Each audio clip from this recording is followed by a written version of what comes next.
Sebelum melanjutkan, jangan lupa subscribe dulu. Terima kasih. Bab 200, mengalahkan Russell. Sejak ia menjadi suami tinggal Hailey selama 3 tahun terakhir, Jordan jelas merasakan kesengsaraan karena menjadi pria biasa-biasa saja. Jordan merasa bahwa dirinya cukup menonjol dalam berbagai aspek, tetapi laki-laki seperti dia pun akan dibenci dan dikhianati oleh seorang wanita. Dapat dibayangkan betapa sedihnya manusia biasa.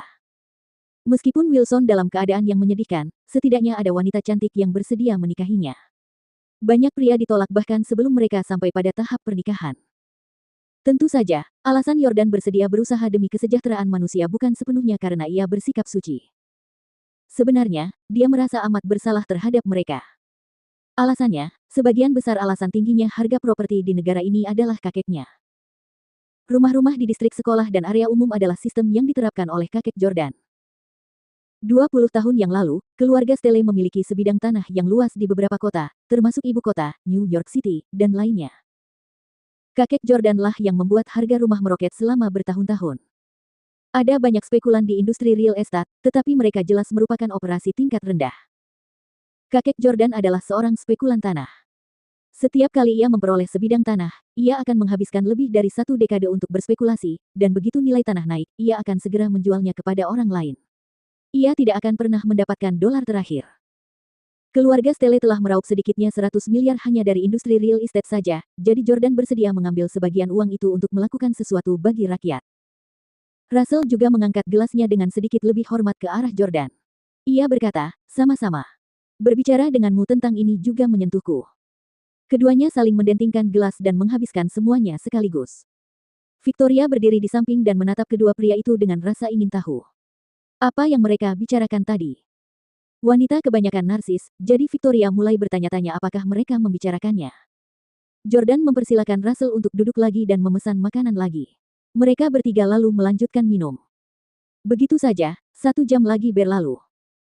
Tidak ada ketegangan di antara ketiganya selama 1 jam terakhir, dan sikap Russell terhadap Jordan juga menjadi sangat ramah. Pasalnya, Jordan baru saja membuat pernyataan berani dan liar dengan mengatakan bahwa ia akan mengeluarkan miliaran dolar untuk membantu mengatasi masalah menurunnya angka kelahiran dan pernikahan. Ambisinya benar-benar mengejutkan Russell, seorang pengusaha biasa. Sebagai seorang pria, Russell mengagumi Jordan. Ia jelas dapat melihat bahwa pola pikir banyak wanita di masyarakat saat ini bermasalah. Seorang wanita di masyarakat makmur bagaikan emas. Sahabat baiknya pernah berkata, kehilangan hak-hak perempuan akan berujung pada hilangnya hak-hak seluruh negeri. Itulah kata-kata yang disetujui Russell, tetapi para wanita bereaksi keras menentangnya. Sejak ia naik kapal pesiar ini, Russell telah ditekan oleh Jordan dalam segala hal. Kelemahannya dalam hal kekuatan fisik ditunjukkan ketika ia menaiki helikopter. Kemewahan kapal pesiar itu juga membuat Russell malu. Ketika Wilson muncul di kapal pesiar dan meminta untuk meminjam uang dari Russell, Russell telah memamerkan kekayaan dan kekuasaannya dan telah bertindak sepenuhnya seperti seorang penyelamat dunia. Namun rencananya dirusak oleh Jordan. Selama percakapan, ambisi dan sikap Jordan telah mengalahkannya. Hari ini Russell benar-benar kalah telak. Anak yang kejam. Semakin banyak Russell minum, semakin tidak bahagia perasaannya karena dia tidak menyangka dirinya, seorang pemilik perusahaan bernilai miliaran dolar, akan kalah dari seorang pemula. Tiba-tiba, sebuah pikiran jahat muncul dalam hati Russell. Russell mengangkat gelasnya dan mengetukkannya ke arah kedua pria itu lagi sebelum menatap Victoria sambil berpura-pura acuh tak acuh. Ngomong-ngomong, Victoria, apakah kamu masih menulis blog sekarang? Blog. Victoria dan Jordan sama-sama terdiam sesaat. Jordan bertanya dengan rasa ingin tahu, apakah kamu juga menulis blog? Russell tertawa dan berkata, Jordan, kamu tidak tahu tentang ini, kan? Victoria adalah penulis yang baik, berkat gennya yang baik. Jika ayahnya bukan seorang pengusaha, dia pasti akan menjadi penyair dan penulis terkenal. Saya ingat saat blog sedang marak, Victoria senang menulis blog. Saya ingat tautan blog Anda adalah vickyrights@miss.pace.com, benar. Jordan menatap Victoria dengan heran. Vicky. Nama yang tidak umum ya. Haha. Selama era itu, banyak gadis suka menghindar dari arus utama. Kau menyebalkan. Victoria menyikut Jordan sambil bercanda, wajahnya sedikit tersipu. Victoria berkata, itu sedang tren pada saat itu. Saya berhenti ngeblog setelah Instagram muncul. Akun saya di situs web itu sudah tidak aktif lagi sekarang. Russell mengangguk dan berkata dengan senyum aneh di wajahnya, sayang sekali. Kalau tidak, kamu bisa membuat Jordan menghargai kemampuan sastramu dan foto-fotomu di masa lalu. Jordan tiba-tiba menyadari bahwa Russell tampaknya sengaja mengingatkan Jordan tentang sesuatu. Mungkinkah ada banyak foto dirinya dan Russell di blog itu di masa lalu? Miss Pace. Jordan mencatat nama situs tersebut. Setelah 5 menit, Russell tiba-tiba berdiri dan berkata, cukup sekian untuk hari ini, ayo kita berangkat. Jordan pun bangkit dan berkata kepada Victoria, mari kita kirim Tuan Miller ke dermaga. Kita akan bermalam di sini malam ini. Tentu, kata Victoria sambil tersenyum bahagia. Tidur di kapal pesiar mewah di Sungai Hudson selama 1 malam adalah hal yang sangat membahagiakan. Russell, di sisi lain, memiliki ekspresi cemberut di wajahnya. Kali ini, Jordan tidak membuat Russell tersiksa dengan memanjat helikopter. Sebaliknya, ia meminta kru kapal pesiar itu untuk mengemudikan kapal pesiar itu ke tepi dermaga dan membiarkan Russell turun.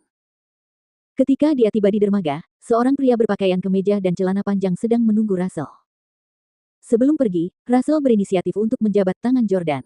Jordan, kamu memberiku kesan yang kuat. Terima kasih atas undangannya. Aku akan mentraktirmu makan saat kamu datang ke Houston lagi. Tentu saja. Jordan juga tersenyum sopan. Victoria dengan senang hati memegang lengan Jordan dan berkata, sepertinya kalian mengobrol dengan menyenangkan. Kupikir kalian berdua akan bertengkar. Jordan tersenyum tipis. Ia tahu bahwa Russell si tua bangka itu tidak akan pernah menyerahkan Victoria dengan mudah. Suatu hari nanti di masa depan, Jordan dan Russell akan bertarung sampai mati cepat atau lambat. Pada saat ini, Wilson berjalan turun dari kapal pesiar dengan langkah gontai sambil membawa 3 botol anggur merah yang sudah kosong. Jordan diam-diam berpikir, aku hanya memberinya 1 botol. Mengapa bajingan ini mengambil 2 botol? Totalnya sekitar 100.000. Jordan telah menghabiskan lebih dari $200.000 untuk memberi Russell hadiah hari ini, tetapi dia tidak peduli dengan jumlah kecil itu. Terkejut melihat Wilson, Victoria bertanya, Jordan, siapa dia? Kapan dia datang ke kapal pesiar? Wilson tampaknya bukan anggota awak kapal pesiar itu. Sebelum Jordan sempat menjelaskan, Wilson berlutut tepat di hadapan Jordan dan berseru, terima kasih, Tuan. Jordan membantu Wilson berdiri dan berkata, kau tidak perlu berterima kasih padaku. Kau dan aku sudah ditakdirkan. Bekerja keraslah dan cobalah untuk tidak berkencan dengan wanita yang bekerja di industri perbankan dan real estate di masa depan. Itu adalah ladang ranjau. Wilson mengangguk penuh terima kasih dan bertanya, bagaimana dengan pramugari? Bolehkah saya menikah dengan mereka? Mereka tidak akan jatuh cinta padamu, tidak usah dipikirkan, kata Jordan terus terang.